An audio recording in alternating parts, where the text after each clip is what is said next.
Did you ever take sexy pictures of Faith? Look at me, not her. I am. You. Did you? Yes, it was back and forth. I didn't ask you back and forth. The answer is either yes or no. Did Yes, you Your ever Honor. take sexy pictures of Faith? Yes, Your Honor. How old was she? 15 at the time. And you took those sexy pictures with your iPhone? Actually, no, Your Honor. You took them with what? It was a previous phone before I had the iPhone. Transferred over to the iPhone later. Okay. No, they were not. Shh. No, Don't speak. they were not. Don't. Hey. And when you took these sexy photos of Faith, you were 17 and she was 15. No. I don't want to hear you. All right. Because otherwise I'm going to throw you out. Okay. You got it? All right. I was 18 at the time. So you were 18 and she was 15. Yes, Your Honor. That's a no-no. I don't care whether you took it with a Kodak brownie. Remember the Kodak I brownie? remember the Kodak brownie. That's a no-no. Now that we understand that you and I understand each other, somebody made a complaint to the police that you had pornographic pictures of a teenager on your phone. Yes, and the issue is... Yes, they did. And as a result of that, the phone was confiscated. Yes, the previous phone that wasn't stolen. Fine. Now I want you to tell me what happened with the new phone. Who, by the way, who bought you the new phone? My grandmother here. Now, did you tell your grandmother why the other phone got confiscated? Yes. And she still bought you another phone? I already had the phone when I told her it was a backup phone. The phone... Just a second. We're getting better now. What does that mean about Which phone are we talking about? Listen to me. I don't want to hear you. I'm 73 years old. I run a very big business. I have one phone.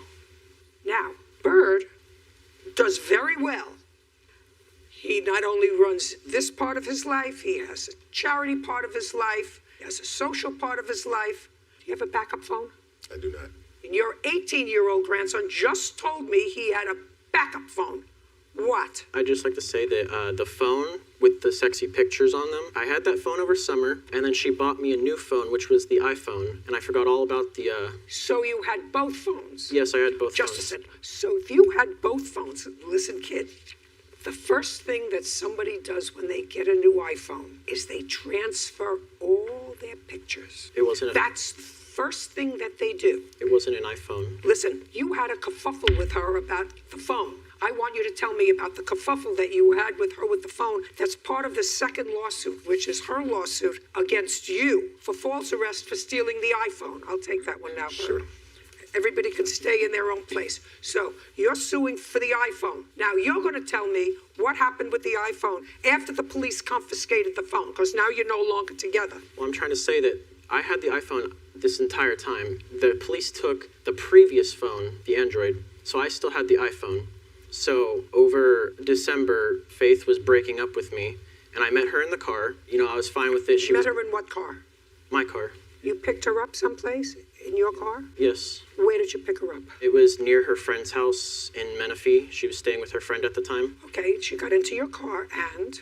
We did the whole sob story, breaking up deal, and right before I was about to leave because I had class, she asked to use my phone because she said her mother was sick in the hospital and she needed to contact her. So I let her borrow my phone, and she stepped out of the car and she kind of walked behind a building, and it was nighttime, and I waited 5 minutes, and when she didn't return, I knew something was up. So I stepped out of the car and looked for her. She was nowhere to be seen, and I didn't hear from her again until about January.